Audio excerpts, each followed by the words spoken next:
in reality, we don't really want to win when we're too scared to ask the question. This is Stay Paid, a sales and marketing podcast on a mission to help you close more deals and retain more business. Welcome to another episode of Stay Paid. I'm Joshua Stike along with Luke Acree. And before we bring on our guest today, we would love it if you take a minute to subscribe to Stay Paid on Apple Podcasts or Spotify if you're not subscribed already. And while you're there, drop us a review to let us know how we're doing. We'll read it here on the show. This week's featured review actually comes from one of our YouTube videos. So this was our video, Your First 30 Days as a New Real Estate Agent. We had a lot of feedback on this one. This comment came from Bill Gross.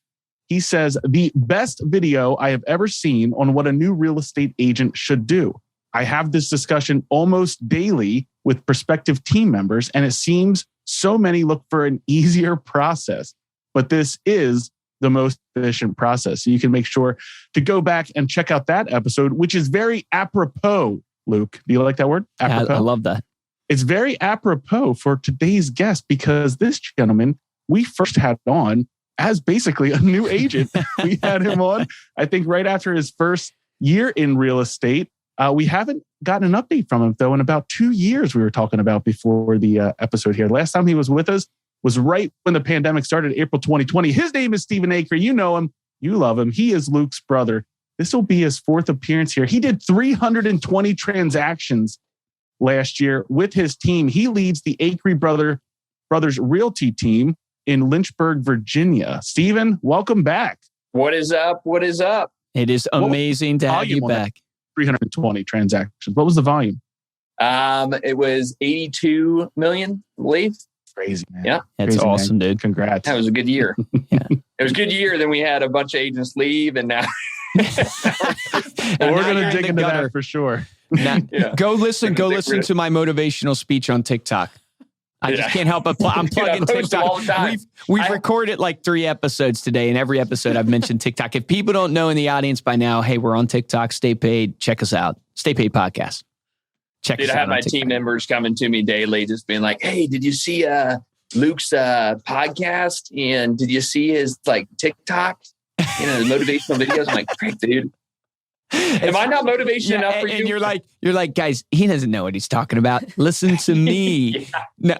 Okay, so I want to dive in, right, because you mentioned it, and I think it's a great place to start. So for those who don't know, Steven's my younger brother. About 5 years ago, I guess this would be your 6th year, I think, in the business. So about 5 years ago, you jumped into real estate, just boots on the ground. It's been an amazing ride. You've gone from 35 transactions your first year to your 5th year being 320 transactions with agents under you. But at the end of the year, you literally had, I guess, what was it, 4 of your agents walk out the door on you? Yeah. So walk people through, kind of frame up that story, what happened there. And, we'll talk about kind of what you learned from it, because I know that was a punch in the gut. Yeah. So, the first thing is we have a mission, what we want to do. We want to grow to be the largest team here in Lynchburg and sell the most transactions. So we had a goal, an ambitious goal of 50 agents this year, bringing on board. And I think the biggest thing I was really focused on that 50 number. And it was funny because in that focus, I think I left the team feeling like it wasn't about them, that it was more about the mission of the 50. And the 50 was just a mission of, I want to impact as many, real estate agents as I possibly can. I want to help them make 6 figures. And so that's just a big 10X goal, as Grant Cardone, would say. And so just looking back, I realize now how clear, hindsight's 2020, just how clear it was of what we were doing wrong with that. And we can talk more about that. But anyways, we just became very systems heavy and then very focused on the wrong mission, or I casted the wrong vision for the team. And so we've solved that now, and we're kicking ass at the moment. Okay, I love that. Yeah, this is a PG, man. This is a PG podcast. Yeah. You can't say that. No, but here, let me ask you. Yeah. That's PG now? Ass is in PG? Yeah, you want to believe what they can say. Yeah, Ariel's shaking her head. Saying it over and over again doesn't help. That doesn't help. Okay, so at the end of the year, how many agents did you have? 8 agents? Yeah, so at the end of the year, We had, I think, 8 agents. And then 4 of them moved on. 2 of them being your top producers, right? Yeah. So we had, really 3 of them were pretty heavy hitters. Okay. 3. How did that feel at the time on the entrepreneurial journey? How did that, because there's a lot of people listening to this who have had, maybe it's not a team member leaving, but it's a transaction fall through. It's a job fall through, something, right? They didn't get the deal. How did that feel? Explain kind of how you got over that. Thanks, Luke. Yeah, you're welcome. You really want me to cry on this podcast, don't you? I want you to cry like you did honestly, on the phone with me. No, I'm just kidding. Dude, there's so many times. I think I remember actually our first podcast or something like that. And I shared there's plenty of times where you just want to cry in the corner. But this is one where we just purchased, for those of you who don't know, our first commercial space. So we're kind of branching out a little bit. We're staying with Keller Williams. We're going to branch out and look like our own separate branch. So we just had done that, just had purchased our first multifamily deal. I just got married. So everything pretty much crashed down at once. And if you've ever, come home and your wife be like, hey, you're working too much. And you're like, whole business, you feel like it's falling apart.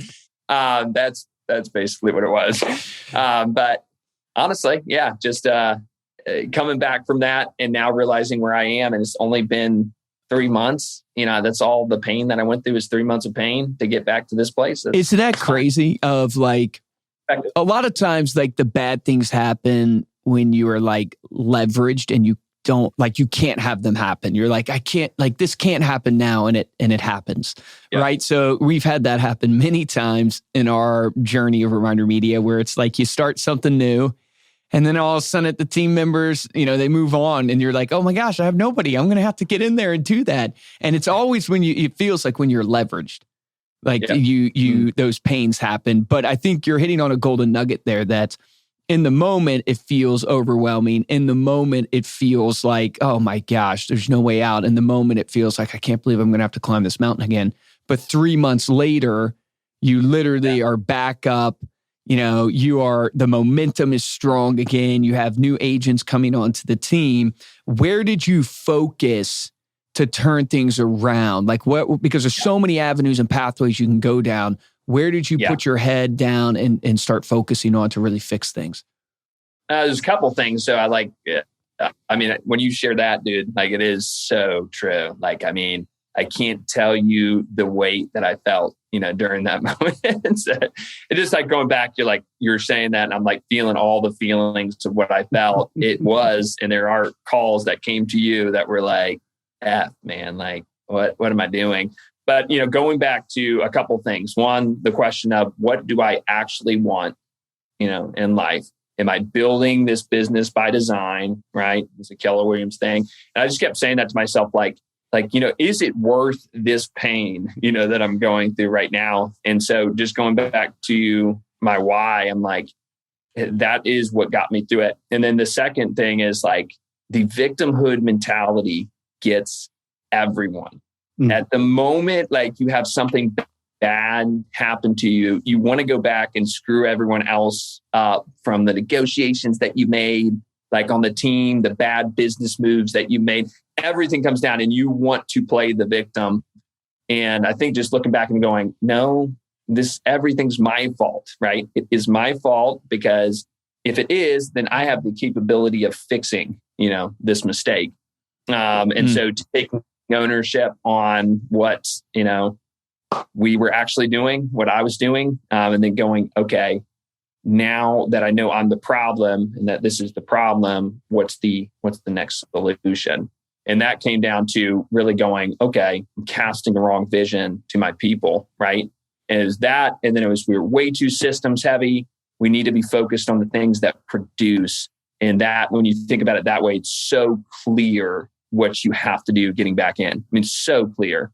And now that I'm back on the sales floor, I just did this month 8 transactions worth $70,000 in commissions, by jumping back in with my team. And we're going to have our best month that we've ever had, because we're focused on the right things, the things that are actually going to produce. Are you back to 8 members? So we actually are at 16 people on the team total now. Wow. So we're bigger than... Still aiming for 50? Well, actually, so the vision now is like to the team and to myself, I still have the 50 in my head. I still have that like, hey, this is what I want to 10x. But the real thing is like, hey, we want to impact as many agents' lives as we possibly can. We want to make as many six-figure producers that we possibly can. So that's really the focus that we're focusing on now. And then it trickles down. Like, I mean, Greg Farrow is an awesome agent on our team now, sending me referrals basically daily for agents that should be on the team. And then that's even better, when they come in, they have the right posture, all that good stuff. So that's awesome. So let's shift maybe to what you've done to generate those 320 transactions. Obviously, you've got a great team behind you now. And you've added a lot to your marketing over the last course of the year. Yeah. Walk us through what are some of those areas that you're focusing on from a marketing perspective, and where are you seeing results? Okay, so first off, it's repeat and referral business. No one can forget that. As many things as many arms as we try to implement into our marketing, it's repeat and referral business. That's where 80% of your business is really going to come from. For a team, you might be looking at a little over 50 or something like that %. But a couple things that people can add to their business. We're doing Facebook ads with you guys and really starting to see really good results. We had 2 transfers today, warm transfers to agents. And we've done that for about a year now. So we're seeing really good results from leads that came in, that were top of the funnel and are now bottom of the funnel. So that's big time. If you want immediate business, open houses are an extreme way to get immediate business. So you can do that. We're doing door knocking. We're doing circle prospecting. How did you guys' door knocking go the other day? I meant to ask you that because I know you guys were going out door knocking on the farm. How did that go? Dude, I submitted an offer yesterday from someone that I went door knocking to. Hadn't seen the property, never met the dude. Isn't that crazy? I knocked on this door. This lady texts me. She's like, my dad wants to make an offer on a property in Stafford, Virginia. Can you help her or help him? I was like, yeah. We didn't get it, but it was pretty funny because literally like one day I made an offer. Yeah, you go back to the team. You're like, see guys, this is what I'm talking about. It's that easy. You can walk out there and get it. And that's your farm. I know you guys did one cool thing you did with your farm is this food drive over the month of March. You've been hitting your farm with raising like awareness for the local food bank in the area. And that's how you're meeting the community. Yeah. So we basically decided to partner with something that the team actually cared about. One of the guys on our team, his mom does the Agape Center here in Lynchburg. Okay. And so we sent out a bunch of postcards to our farm, and then we went out door knocking to the farm. One of the benefits is we've had an incredible response. And the cool thing about it is we have the contact information and a face-to-face and a great experience already done from that person in the Geo Farm. And so we now can approach this person later on about, a market value for their home and all that good stuff. They already have good feelings about us. They already know us, maybe like us, maybe trust us. We're getting in there kind of thing. And so we'll see more transactions from that as we continue to market it. But we just started that really, doing that. So it should pay off in the next 6 months. So many people miss out on, from a geofarming perspective, what we're doing for Steven campaign wise. If people are wondering, like structurally, what we're doing is we're doing one touch point every 2 weeks. So 26 touch points to his farm. He has 8 different farm communities for his team. It's 3,900, just over 3,900 homes, right? And what people miss out on when it comes to farming is, everything they do tends to be real estate heavy, which you do need a component of that or a heavy component of that, but don't miss out on what I call like the endearment type category or the trust building category, as you're putting it, of like now those 3,900 homes. For the people who saw the postcard and are seeing your post and are getting the door knocks, they see you, what's called the halo effect of the Agape Center. They associate with something good. Food Drive, they associate with something good. So now Acre Brothers, which is now associated with that stuff, naturally gets the association of good. And it's such a powerful psychological brand building tool that people miss out on because they just constantly send just listed, just solds. But now when you send the just listed, just sold, it's through the halo effect. People know it. So I know you people guys know us, dude. I mean, when we knock on doors, I mean, people really know our team. People have seen our reels as well. That's great. Crazy. What kind of impact we're having. Oh, you guys are crushing the reels. Shout out to Kelly. I know Kelly does a ton of your marketing there. What's your Instagram? It's Acre Brothers Realty or Acre Brothers? Yeah, Acre Brothers. Acre Brothers. So at Acre Brothers, you guys can check out the reels on there. So on farming, you're obviously, going for the long-term game there. Farming's a brand building tool. I want to shift back, give a little bit more detail on Facebook, because I think that would be really powerful for people. So right now we're running some ads for you on Facebook where it's basically a list of property ads. And maybe we can link out, Josh, on the show notes where we do a whole webinar. Josh and I walk people through how to create this ad. And of course, we run this as a service for people. But essentially what it is we're running a list of properties at a certain price value. And people are raising their hand, requesting information to receive that list of properties. Those leads are then going to you. And you have a team that is calling on those leads. Can you walk us through what your experience has been and just what you've learned on calling on Facebook leads and how to close them and what you've seen kind of from your side? Yeah. So there's so many different nuances. And so if you do it, I think one of the biggest points is you got to do it. You got to do it for 6 months, at least 6 months to see if it works. So walking through all those small little nuances, once the lead comes in, you need to call it within the first minute or so that it hits market, that it comes through. And then you obviously have to have the right posture of assuming the close. You got to know that you're calling this lead. They need you. They want to talk to you as much as they say they don't want to talk to you. They still want to talk to you. They need you. And then once you get into that, we can go through the script. I don't know if you want me to go through the script, but we've come up with a script for ourselves that gets them to give us the right information without them knowing it, that they are actually looking to buy, looking to sell, or they're not. And the ones that are not, we're not going to get rid of them, but we're going to put them, further down in our CRM, which is the cold bucket. And then the ones that are looking, obviously we ask more questions and we go for the close of the warm transfer to an agent, or we get them to our lender to get them pre-approved. I think it would be worth going through your script, because I think a lot of times that's where people get hung up, especially in the intro, because if they don't get that affirmation from the prospect, they're not really sure where to go from there. They're basically like, oh, okay, I'm sorry for bugging you. But your script is very assumptive and it's very easy to get the responses that you want from that prospect. Walk us through that. Yeah. So stop going for the immediate close. People make this mistake all the time. Like door knocking is the same thing. Circle prospecting is the same thing.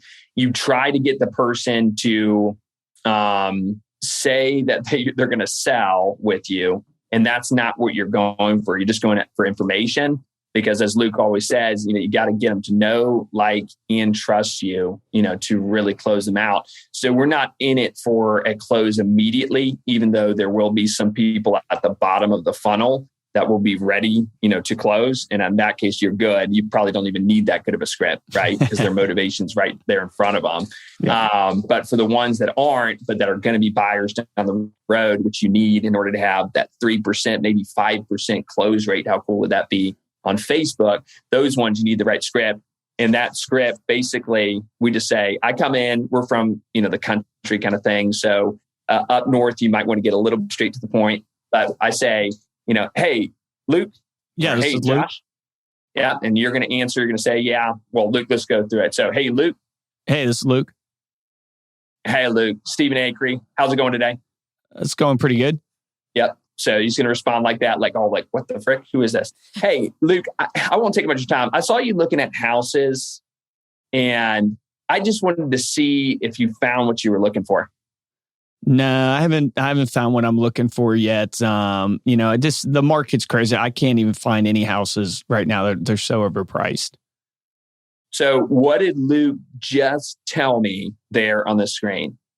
He told me that he's looking for houses, right? I immediately know that Luke's an actual buyer by his script. because he just opened up and said, I can't find what I'm looking for, or whatever it may be. We're not looking at the moment. Well, you're going to be looking. That's what that means. You know what I mean? And so the script just allows us to then dig in. And at that point, you don't have to have a great script. You'd like to build rapport, obviously, but in reality, that person's not going to answer until you dangle the motivation in front of them. And so the rest of the questions is just to figure out what is going to be their motivation. So, awesome. So what exactly are you looking for? Well, I was hoping to find a 2-bedroom place with a couple acres. Right. Okay. Awesome, man. So now we got that. We're going to go into just verifying questions. Oh, awesome. Do you have pets?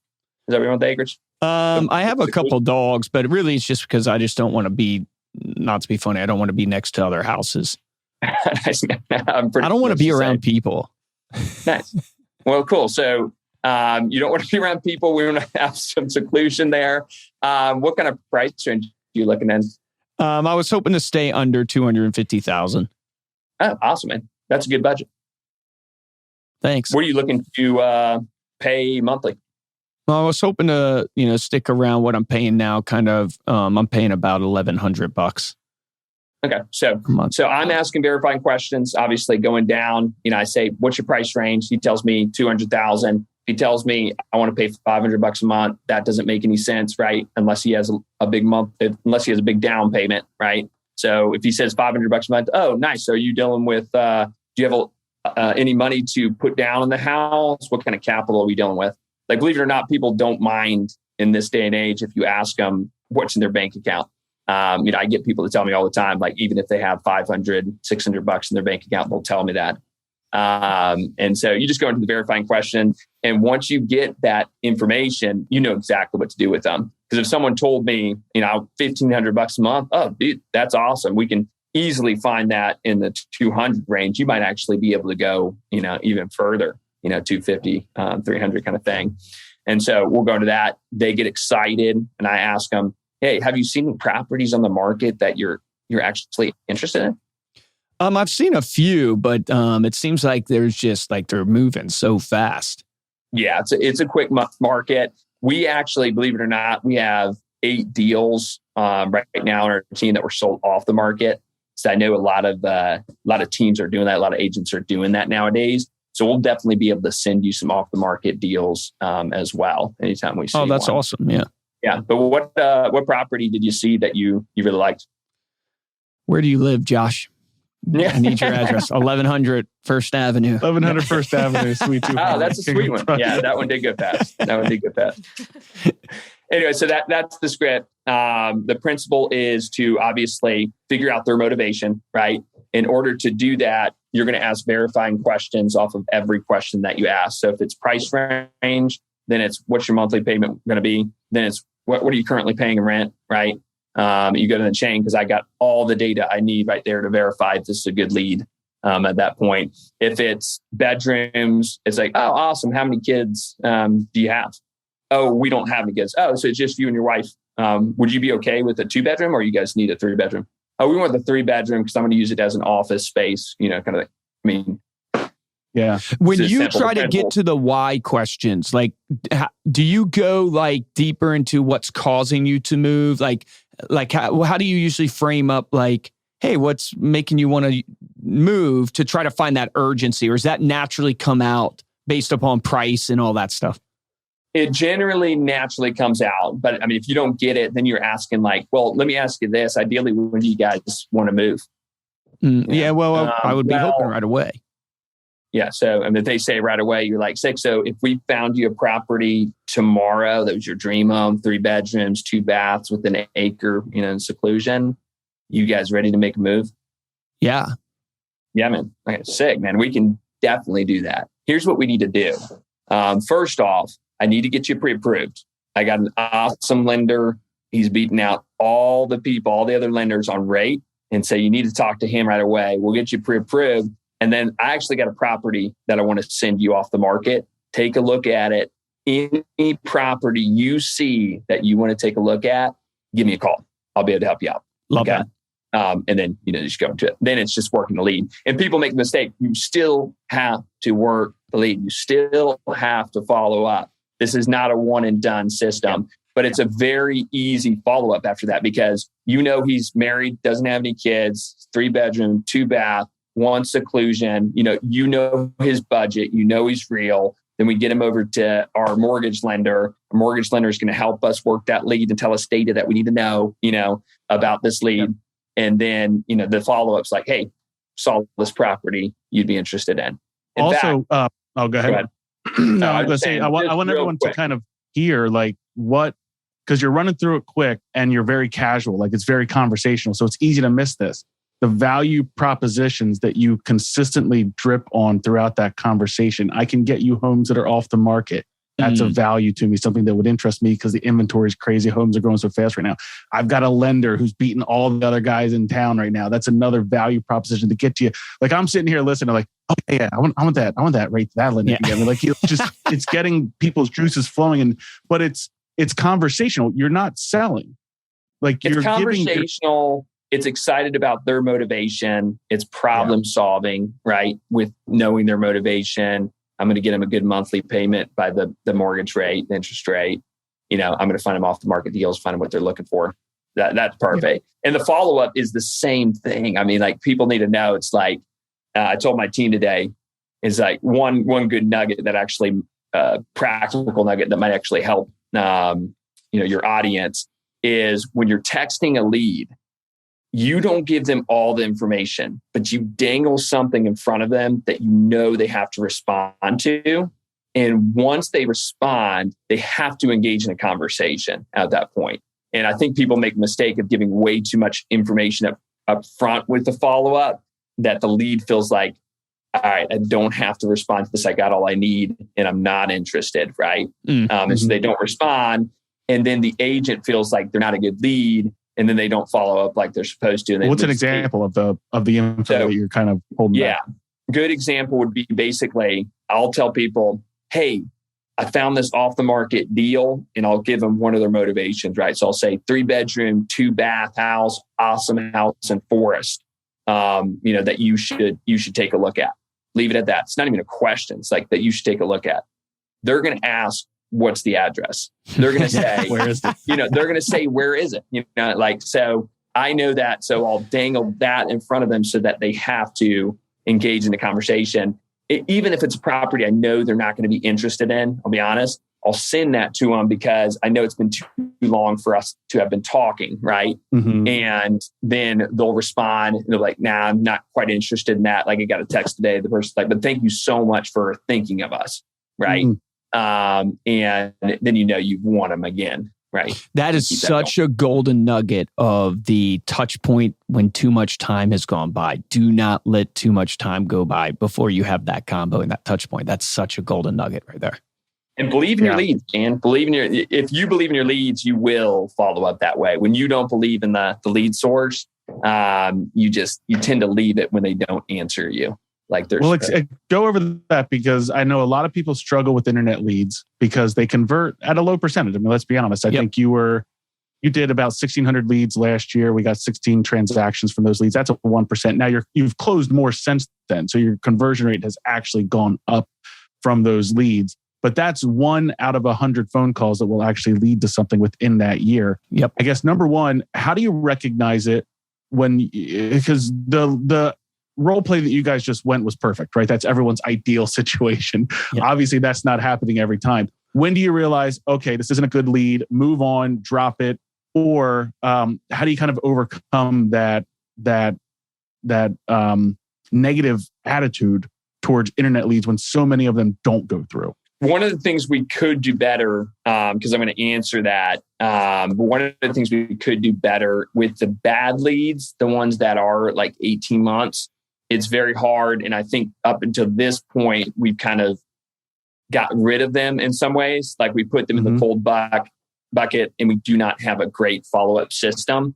And so we just have them on a drip campaign, going out. But one of the things that if you really wanted to win this lead, if it meant everything, if it meant that literally you got to make the house payment, so you need a commission check, you would respond to this lead in a much more heartfelt, begging way in some sense, right? So what I tell my agents is like, come at it like, hey, let me ask you this. Do you have a realtor that you're working with currently? Are you committed to anyone yet? No. Hey, look, I'm not pressing you to buy at this moment. In fact, I don't even want you to buy until you are ready. That's all I care about. But I want to be your realtor. I want to be your realtor of choice when that time comes. And I will work my butt off to make sure that I'm the best realtor that you've ever had. Is that all right with you? Well, that's exactly. We just did a podcast on that about. I can't remember what the topic was, Luke, but literally, like it was one of the stats from sales calling, cold calling was to state your intentions. People want to know what your intentions are. It gives confidence. Do we really want to win? Is the question, Josh? Like it's like in reality, we don't really want to win when we're too scared to ask the question. And in that. And like, if you think about people that are less experienced and not as good at sales right now as me, right?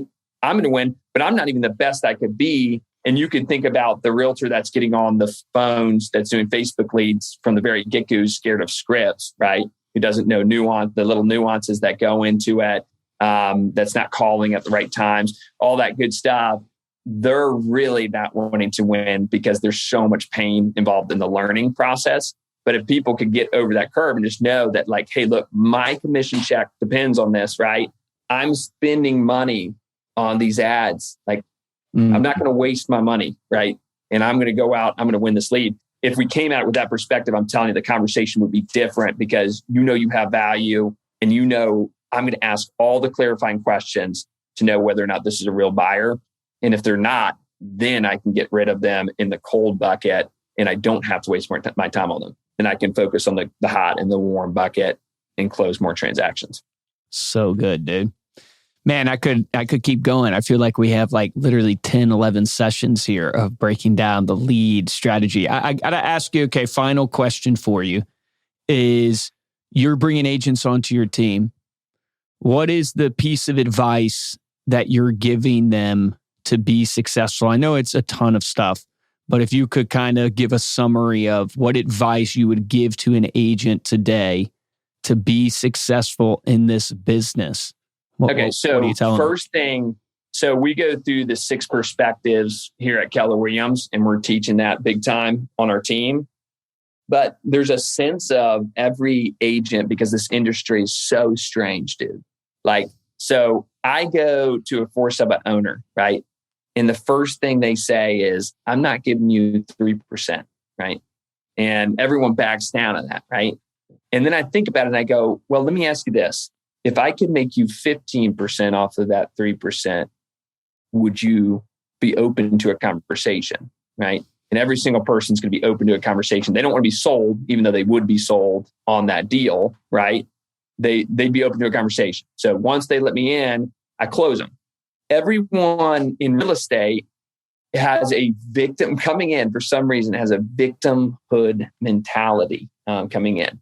You should never look at what is being taken out of your pocket. You should always look at what is going into your pocket. So if you're investing in being learning based, I'm trying to get back to my point, which is the 6 perspectives. You got to be learning based. And so if you come into this industry as a new agent, make sure you know that you need to be educated. You need to learn from the best. Don't be worried about spending some money to learn Facebook leads. Don't be worried about spending money on your GeoFarm because it's going to pay tenfold, but it's not going to pay tenfold right away. You got to be, delayed on your gratification. And so that's what we're kind of preaching as a team. It's like, dude, you got to come from the right posture. You got to want to learn how to fish and be the person that can actually fish and not given the fish.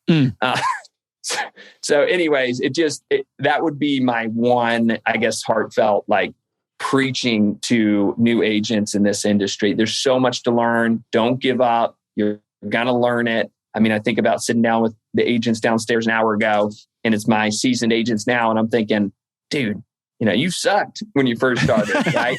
And And he is kicking ass right now, you know, That's and awesome. It's because he was learning based. He came from a posture of thankfulness, gratitude, all that good stuff. Yeah, it's amazing. Awesome. Stephen, thank you so much for coming on the show again. Before we close out, let people know how they can connect with you. Yeah, please connect with me, by the way. Connect with me on Instagram, Acri Brothers. I think I'm also, I am Stephen Acri on Instagram as well, my personal. And then you can text me, call me anytime, 434-607-2976, and email me at steven@acribrothersrealty.com. Awesome. We're going to include all of those links along with your number and email in the show notes for this episode over at staypaidpodcast.com. Thank you all so much for listening. If you enjoyed this episode and want to show your support, first way is to head on over to Apple Podcasts, drop us a 5-star rating along with a comment in your review. And the best way to support the show is to tell a friend, share this episode on social media. If you want to get hold of me or Luke, you can email us at podcast@remindermedia.com. And of course, you can follow us on Instagram and now TikTok.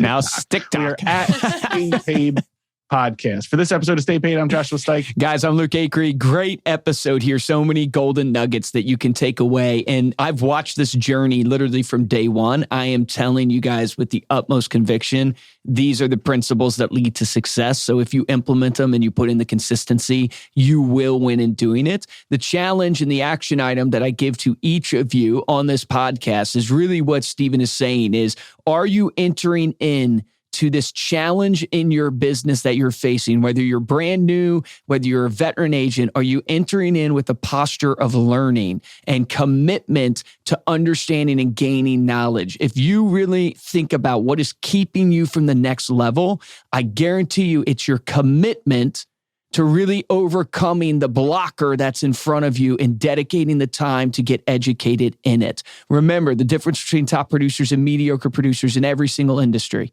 is top producers take action. Take action on that today.